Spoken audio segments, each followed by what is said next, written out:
ఉదయం 8 గంటలవుతోంది. సోమశేఖరం ఇంటి తలుపులు ఇంకా మూసే ఉన్నాయి. లోపల మంచం మీద సోమశేఖరం ఒకవైపు, కింద చాప మీద భ్రమరాంబ మరోవైపు ముసుగు తన్ని గొర్రు పెట్టి నిద్రపోతున్నారు. భ్రమరాంబ, ఓ భ్రమరాంబ, సూర్యుడు నడినెత్తికి వస్తున్నాడు. లేచి తలుపులు తీయవే. లోపల గాలడక ఉక్కిరి బిక్కిరి అవుతోంది. నేను తీయను. నిన్న రాత్రి పడుకునే ముందు తలుపులు నేను వేశాను కదా. ఈ రోజు ఉదయం తీయాల్సిన బాధ్యత మీదే. అయినా నేనిప్పుడు లేస్తే భూదేవికి కోపం వస్తుందండి. ఏంటే, తలుపు తీయడానికి భూదేవికి ఏంటి సంబంధం? పిచ్చి పిచ్చి వంకలు చెప్పకే. నిన్నంతా నేను అరుగు మీద కూర్చొని అలసిపోయాను. నా ఒళ్ళు నొప్పులుగా ఉందే. వంక కాదేవండి. ఉదయాన్నే ఆడది హడావిడిగా అడుగులేస్తే భూమాత కంపించిపోతుందట. మా అమ్మమ్మ చెప్పింది. మీరు మగవారు కదా, మీ అడుగులకి అంత దోషమేముండదు. మీరే వెళ్లి తలుపు తీయండి. ఆ తర్వాత నేను మెల్లిగా లేచి కాసిన నీళ్లు కాగబెడతాను. ఇదెక్కడి శాస్త్రమే? సరే, నా కర్మ, నేనే తీస్తాను.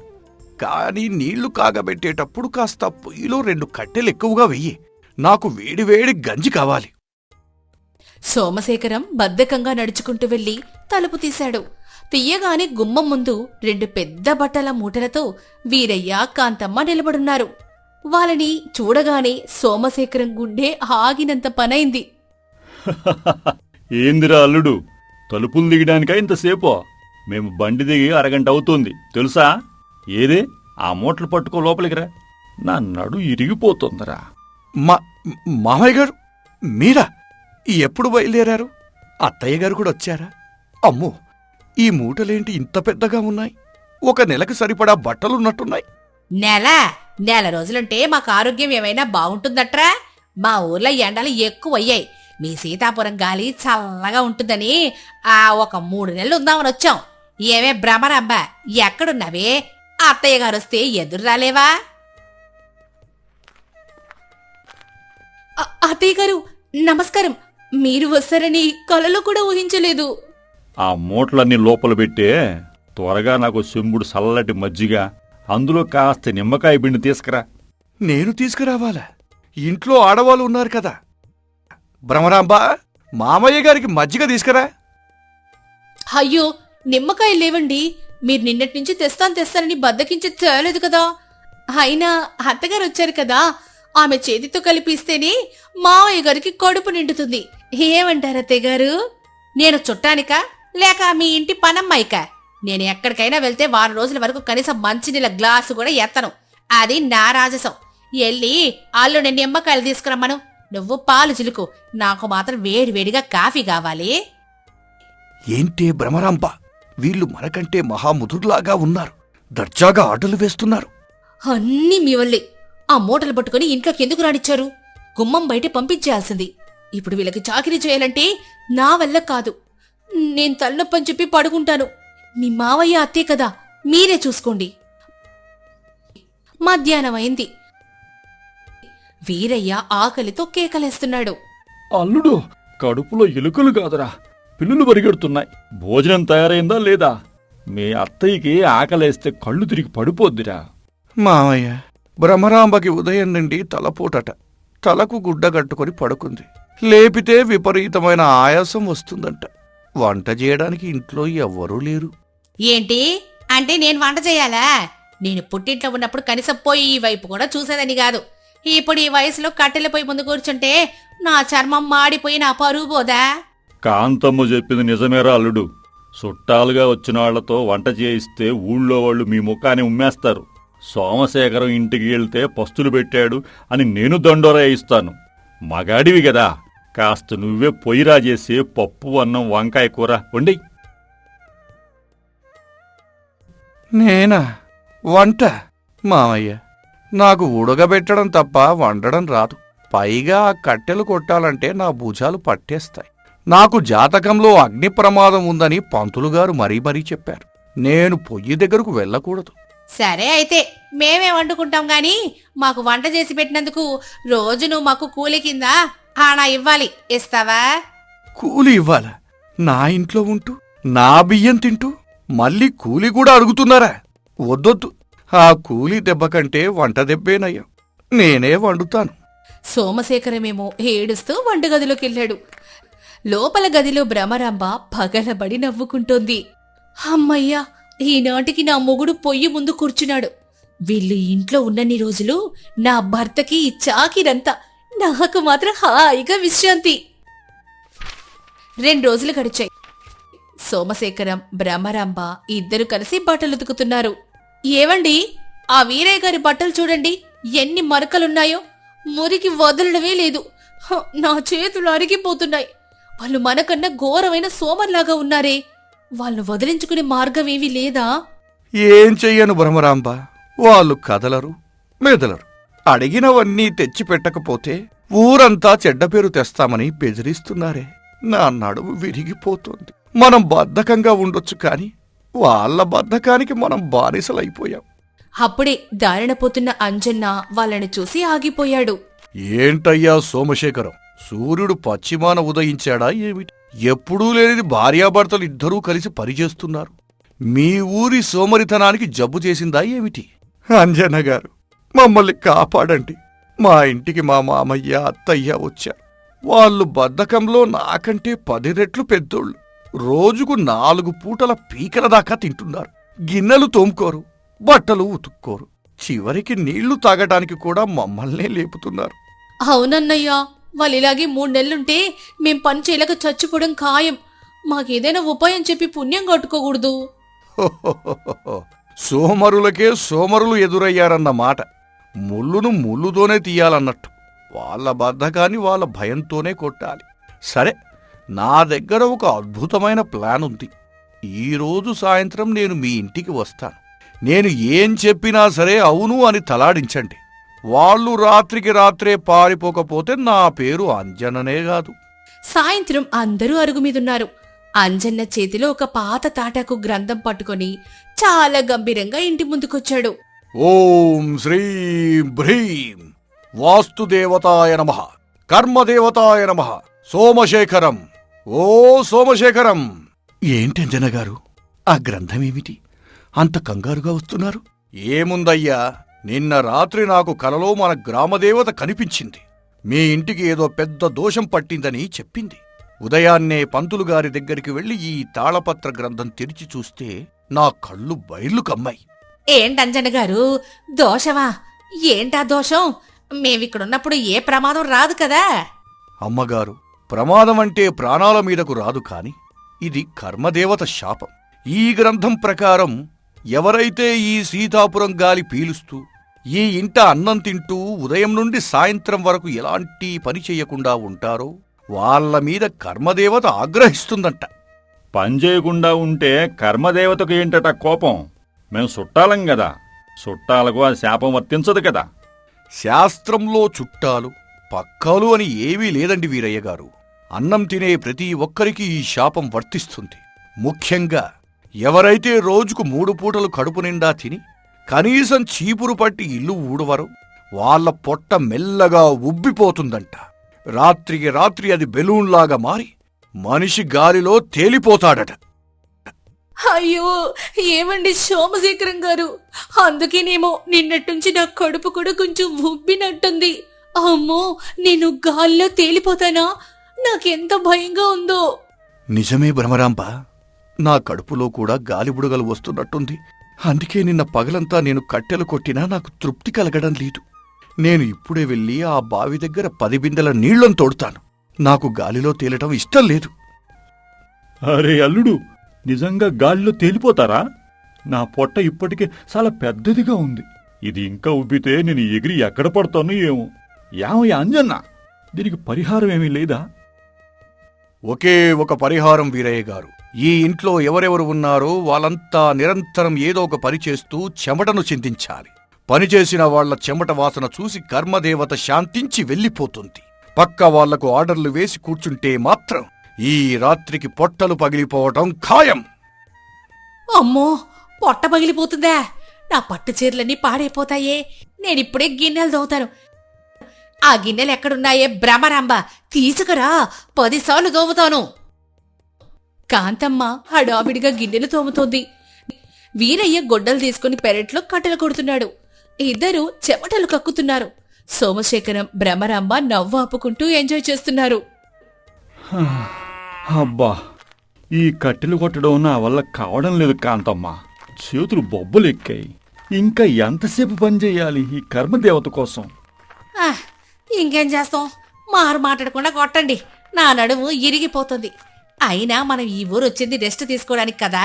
ఇక్కడ చూస్తే జైలు శిక్ష కంటే ఘోరంగా ఉందే. మనం ఇలాగే ఉంటే 2 రోజుల్లో మన ప్రాణాలు గాల్లో కలిసిపోతాయి. అవునే, ఈ అల్లుడి ఇంట్లో ఉన్న తిండి కంటే మన ఊర్లో తినే గంజైనా నయం. అక్కడ మనకు పని చెప్పే నాదుడే లేడు. రాత్రికి రాత్రి మనం ఊరికి పారిపోదామా? రాత్రి ఎందుకు, ఇప్పుడే మూటలు సర్దుకుందాం. వీళ్ళకి చెప్తే మళ్ళీ ఆపేస్తారు. మెల్లగా ఎవరికి తెలియకుండా జారుకుందాం. ఇద్దరూ కిక్కురు మనకుండా ఇంట్లోకెళ్ళి తమ పెద్ద పెద్ద మూటలను భుజానేసుకుని దొడ్డిదారిన పరిగెత్తడం మొదలుపెట్టారు. ఏంటి మామయ్య, వెళ్ళిపోతున్నారా? ఇంకా చాలా పనులున్నాయి. ఆ బావి దగ్గర నీళ్లు తోడాలి, ఆ పెరట్లో కలుపు తీయాలి. వద్దురా అల్లుడు, నీ ఇంటికి దండం, నీ సీతాపురం కర్మదేవతకు దండం. నా పొట్ట నాకు పదిలం. మేము మా ఊరికి వెళ్ళిపోతున్నాం. మమ్మల్ని ఎప్పుడు పిలవకు. కాంతమ్మ, వీరయ్య బరువైన మూటలతో వెళ్ళిపోయారు. ఏమయ్యా సోమశేఖరం, ప్లాన్ వర్కౌట్ అయిందా? చుట్టాలు పరారీ కదా. అద్భుతం అంజన్న గారు, మీ దెబ్బకు వాళ్ళ బద్ధకం ఎగిరిపోయింది. మాకొక పెద్ద భారం కూడా తగ్గిపోయింది. వాళ్ళని చూస్తే నాకు నవ్వు ఆగడం లేదన్నయ్యా. ఆ వీరయ్య గారు గొడ్డలు పట్టుకుని కట్టెలు కొడుతుంటే నా కడుపు చెక్కలైపోయింది. నవ్వకండి భ్రమరాంబ, వాళ్ల సంగతి వదిలేయండి. కానీ ఈ 2 రోజుల్లో మీరు ఒక విషయం గమనించారా? వాళ్లకు పని చేసి పెట్టడానికి మీరిద్దరూ చాలా కష్టపడ్డారు. మీ పనులు మీరు చేసుకున్నారు. ఏమైంది? మీ ప్రాణాలు ఏమైనా పోయాయా? భూదేవికి ఏమైనా కోపం వచ్చిందా? లేదు అంజన్న గారు, సోమరితనం అనేది ఒక జబ్బు లాంటిది. దానికి మందు మన దగ్గరే ఉంది. ఇతరుల మీద ఆధారపడటం, పని చేయడానికి బద్ధకించడం వల్ల ఎప్పటికైనా మనకే నష్టం. ఇల్లు శుభ్రంగా ఉంచుకొని కష్టపడితేనే దేవుడు కరణిస్తాడు. మీకు వచ్చిన చుట్టాలను చూసైనా మీరు మారాలి. లేదంటే మీరు కూడా వాళ్ళలాగే తయారైతే మిమ్మల్ని ఎవ్వరూ గౌరవించరు. నిజమేనన్నయ్యా, వాళ్ళ బద్ధకం చూశాక బద్ధకంగా ఉంటే ఎదుటి వారికి ఎంత చులకనవుతామో నాకు అర్థమైంది. ఇక నుంచి మా పనులు మేమే చేసుకుంటాం. మీ కర్మ దేవత శాపం నిజంగానే మమ్మల్ని మార్చేసింది. అవును భ్రమరాంబ, ఇక నుంచి ఏ వంకలు వద్దు. రా, లోపలికి వెళ్ళి ఆ ఇంటిని శుభ్రం చేసుకుందాం. మన చేతులతో మనమే వండుకొని తిందాం. బద్ధకం మనిషిని చేతకానివాడిగా మారుస్తుంది. మన పనులు మనం చేసుకోవడంలోనే నిజమైన ఆనందం, ఆరోగ్యం దాగుంటాయి.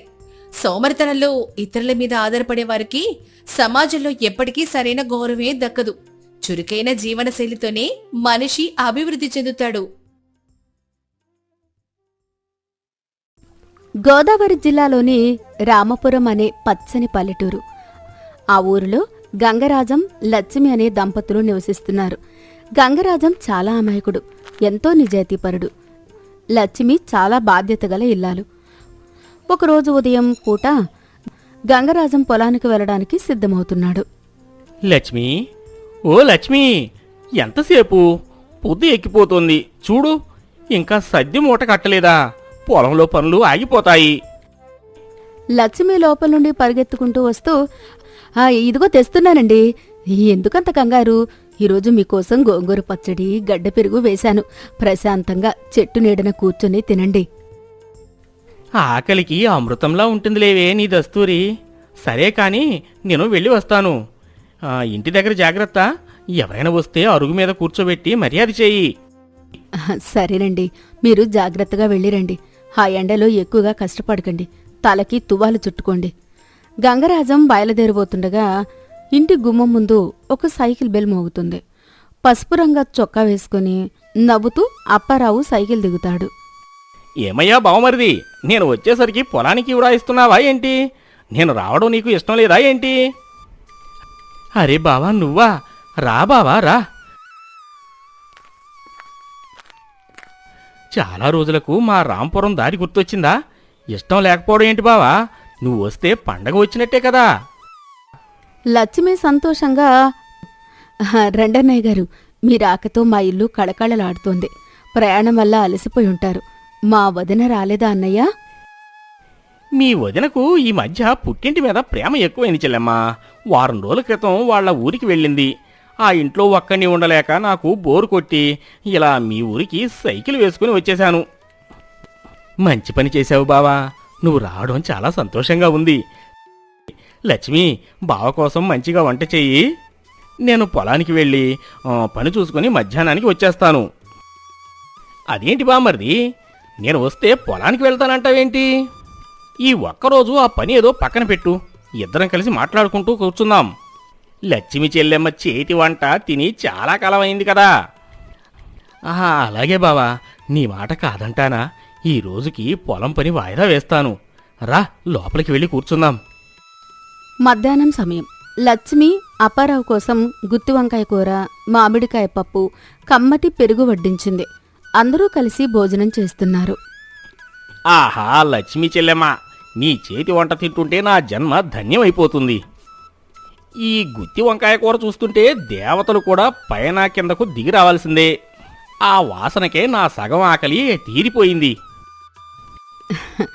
అయ్యో, అంత పెద్ద మాటలెందుకన్నయ్య? మీరెప్పుడూ ఇలాగే అంటారు. కడుపు నిండా తినండి.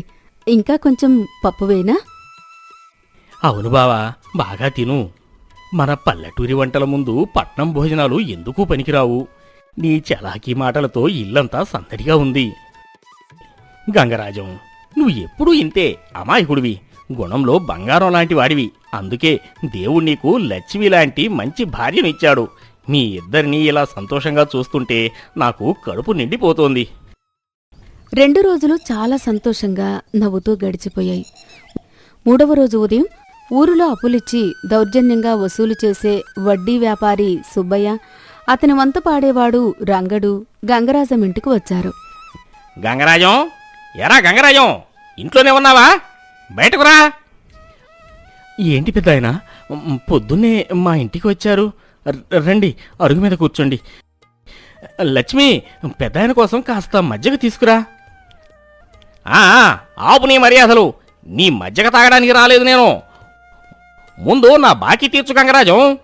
నీ తీరు చూస్తుంటే నా డబ్బు ఎగనాగమం పెట్టేలా ఉన్నావు. బాకీయా? నేను మీ దగ్గర ఎప్పుడు అప్పు తీసుకున్నాను పెద్దాయన? నాకెవరూ ₹1 కూడా అప్పు ఇవ్వాల్సిన అవసరం రాలేదే. ఒరేయ్, నువ్వు కాదురా మూర్ఖుడా, నీ తండ్రి పోయే ముందు నా దగ్గర ₹10,000 అప్పు తీసుకున్నాడు. 15 ఏళ్ళు అయిందిరా దానికి. వడ్డీ, దానిమీద చక్రవడ్డీ అంతా కలిపి ఇప్పుడు ₹1,00,000 అయింది. వెంటనే నా డబ్బు నాకు ఇచ్చేయి. లక్ష్మి గుమ్మం దగ్గర నిలబడి వణుకుతూ, ఏంటి పెద్దయినా మీరు మాట్లాడేది? మా మామగారు ఎప్పుడు ఎవరి దగ్గర ₹1 కూడా అప్పు తీసుకోలేదు. ఆయన బతికినంతకాలం ఎంతో నిజాయితీగా తలెత్తుకుని బతికారు. పైగా పోయే ముందు ఆయన మాకు ఎలాంటి అప్పుల గురించి చెప్పలేదే. అవునయ్యా, మా నాన్నగారు చాలా మంచివారు. ఆయన మీద ఇలాంటి నిందలు వేయకండి. ఆయనకు అప్పు చేసే అలవాటే లేదు. అవునా? మరి ఇదేంటిరా, నీ తండ్రి రాసిచ్చిన పత్రం? దీని మీద ఆయన సంతకం కూడా స్పష్టంగా ఉంది. 15 ఏళ్ల క్రితం జూన్ నెలలో మీ నాన్న నా దగ్గరకు వచ్చి ఏడుస్తూ ట్రాక్టర్ కొనుక్కోవాలి, డబ్బులు కావాలి అని బతిమాలాడు. నేను నమ్మి ఇచ్చాను. ఇప్పుడు అబద్ధాలు ఆడుతున్నారా దంపతులిద్దరూ? అవును గంగరాజం, ఆ రోజు నేను కూడా అక్కడే ఉన్నాను. మీ నాన్నగారు సుబ్బయ్య గారి దగ్గర డబ్బులు తీసుకోవడం నా కళ్ళతో నేను చూశాను. సుబ్బయ్య గారు చెప్పేది 100% నిజం. అయ్యా, నా మాట నమ్మండి. మా నాన్నగారు అలాంటివారు కాదు. నా దగ్గర అంత డబ్బు లేదు. మాకున్నది ఆ 2 ఎకరాల పొలమే. దాన్నే నమ్ముకుని బతుకుతున్నాం. మా మీద దయ చూపించండి. దయ ఏంటిరా దయ? డబ్బులు లేకపోతే ఆ 2 ఎకరాల పొలం నా పేరు మీద రాయించు, అప్పుడు సరిపోతుంది. నేను ఊరికే వదిలిపెట్టను. రేపు ఉదయం సర్పంచ్ గారి సమక్షంలో రచ్చబండ దగ్గర పంచాయతీ పెడుతున్నాను. డబ్బులు లేకపోతే పొలం పత్రాలు తీసుకునిరా. సుబ్బయ్య రంగడు అక్కడి నుండి వెర్రవీగుతూ వెళ్ళిపోయారు. గంగరాజం నిరాశగా తల పట్టుకుని గుమ్మం దగ్గర కూలబడి ఏడుస్తుంటాడు. లక్ష్మి కూడా కన్నీళ్లు పెట్టుకుంటుంది. ఇదంతా లోపల నుండి అప్పారావు గమనిస్తూ ఉంటాడు. అప్పారావు మెల్లిగా బయటికి వచ్చి గంగరాజం భుజం మీద చెయ్యి వేస్తూ, బావమరిది, ఎందుకు అలా బాధపడతావు? నిజాయితీగా బతికే వాళ్లకు ఎప్పుడూ కష్టం రాదు. ఒకవేళ వచ్చినా అది ఎంతో కాలం నిలవదు. నువ్వు ధైర్యంగా ఉండు. ఎలా ధైర్యంగా ఉండమంటారా అన్నయ్య గారు? ఆ ముసలాయన చూస్తే 1,00,000 రూపాయలు అంటున్నాడు. లేకపోతే మా ప్రాణమైన పొలాన్ని లాక్కుంటానంటున్నాడు. మాకు ఇదేం దారి ఉందన్నయ్య గారు? లక్ష్మి చెల్లెమ్మ, ఆ సుబ్బయ్య కళ్ళలో నాకు మోసం స్పష్టంగా కనిపిస్తోంది. మీ మామయ్య గారు ఎలాంటివారో నాకు కూడా తెలుసు. ఆ ముసలోడు ఒక పెద్ద నాటకం ఆడుతున్నాడు. రేపు పంచాయతీలో నేను నీ తరపున మాట్లాడతాను. మీరు అసలు భయపడకండి. వాడి అబద్ధాన్ని నేను నిరూపిస్తాను. కానీ వాడి దగ్గర పత్రం ఉంది కదా బావా, దాని మీద మా నాన్న సంతకం లాంటిదే ఉంది. పంచాయతీ పెద్దలు మన మాట వింటారా? నువ్వు నా మీద నమ్మకం ఉంచు గంగరాజు. పంచాయతీ ముందు ఆధారాలతో సహా దోషిని పట్టుకోవడం నాకు తెలుసు. దానికి కాస్త సమయస్ఫూర్తి కావాలి. నేను ఈ రాత్రంతా ఆలోచించి వాడి ఆట కట్టిస్తాను. నువ్వు కన్నీళ్లు తుడు. మరుసటి రోజు ఉదయం ఊరి మధ్యలో ఉన్న పెద్ద మర్రి చెట్టు కింద రచ్చబండ మీద పంచాయతీ సమావేశం జరిగింది. ఊరి సర్పంచ్, పెద్దలు అందరూ కూర్చున్నారు. గ్రామస్తులందరూ ఏం జరుగుతుందో అని ఆసక్తిగా గుమికూడారు. గంగరాజం, లక్ష్మి బిక్కుబిక్కుమంటూ నిలబడ్డారు. వారి పక్కనే అప్పారావు ధైర్యంగా నిలబడ్డాడు. అందరికీ నమస్కారం. సుబ్బయ్య గారు, ఏమిటి గంగరాజం మీద మీరు చేస్తున్న ఫిర్యాదు? అసలు సమస్య ఏమిటి? వివరంగా చెప్పండి. అయ్యా సర్పంచ్ గారు, వీళ్ల నాన్న 15 ఏళ్ల క్రితం నా దగ్గర ట్రాక్టర్ కొంటాను అని 10,000 రూపాయలు అప్పు తీసుకున్నాడు. దానికి ఆధారమే మీ చేతిలో ఉన్న ఆ పత్రం. ఇదిగో, అప్పుడు నా పక్కన ఉన్న రంగడు దానికి సాక్ష్యం. ఇప్పుడు వడ్డీలతో కలిపి 1,00,000 రూపాయలు అయింది. నా డబ్బు నాకు కావాలి, లేదా వాళ్ళ పొలం నా పేరు మీద రాయించండి. పత్రమంతా సరిగానే ఉన్నట్టు ఉంది. గంగరాజం, దీనికి నువ్వేమంటావు? మీ నాన్న తీసుకున్న అప్పు తీర్చాల్సిన బాధ్యత నీదే కదా?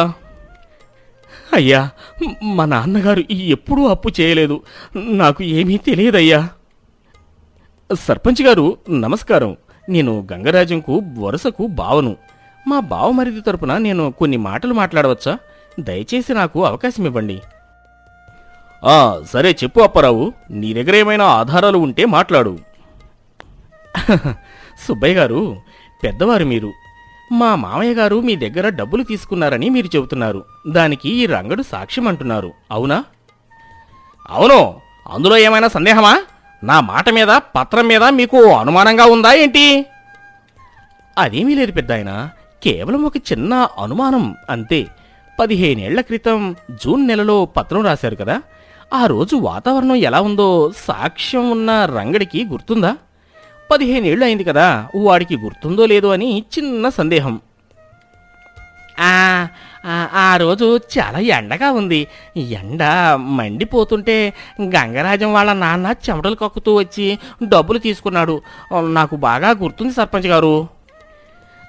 అదేంటి పెద్దాయనా, జూన్ నెలలో భయంకరమైన వర్షాలు పడుతుంటే మీరేమో ఆ రోజు భారీ వర్షంలో మా మామయ్య గొడుగు వేసుకుని వచ్చాడని నిన్నటిదాకా ఊళ్ళో వాళ్లతో చెప్పారు కదా.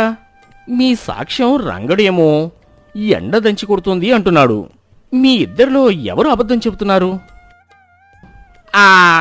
వర్షమే పడుతోంది. వీడికి ఎప్పుడూ మతి మరిపే. అందుకే ఎండ అంటున్నాడు. వర్షంలోనే తడుచుకుంటూ వచ్చాడు గంగరాజం వాళ్ళ నాన్న.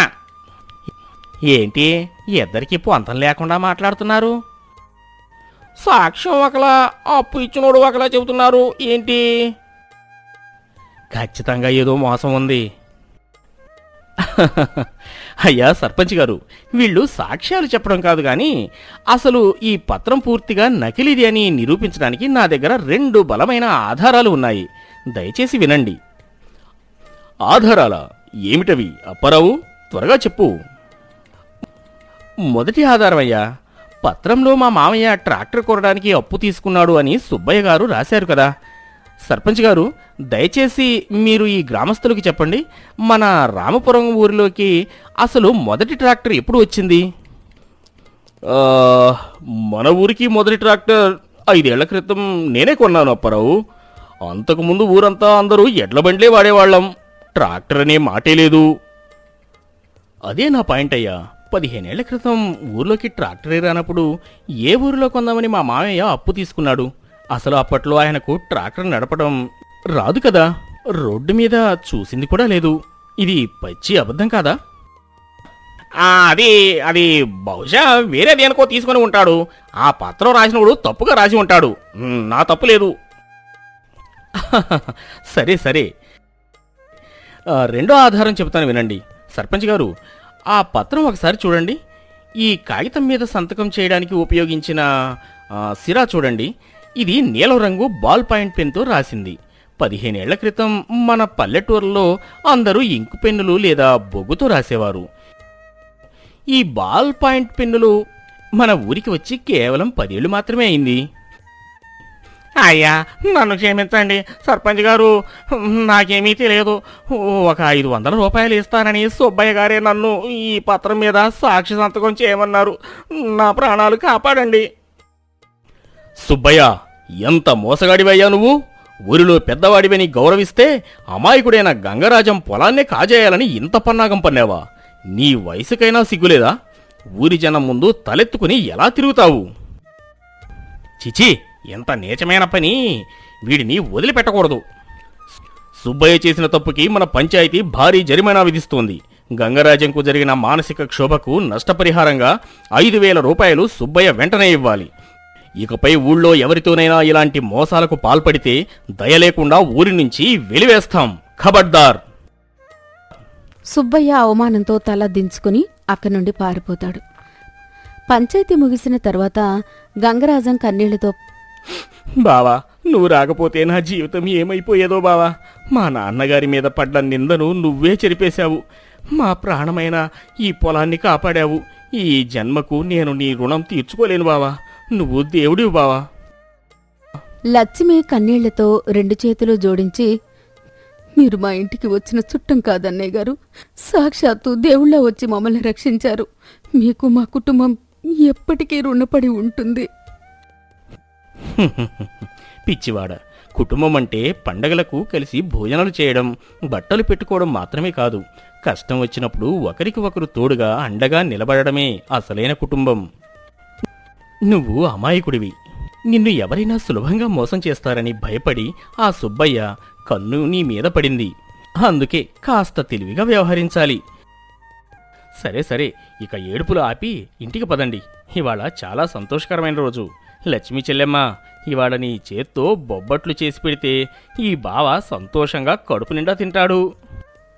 లక్ష్మి నవ్వుతూ కన్నీళ్లు తుడుచుకొని, తప్పకుండా అన్నయ్య, మీకోసం నేతి బొబ్బట్లు చేస్తాను. రండి ఇంటికి వెళ్దాం.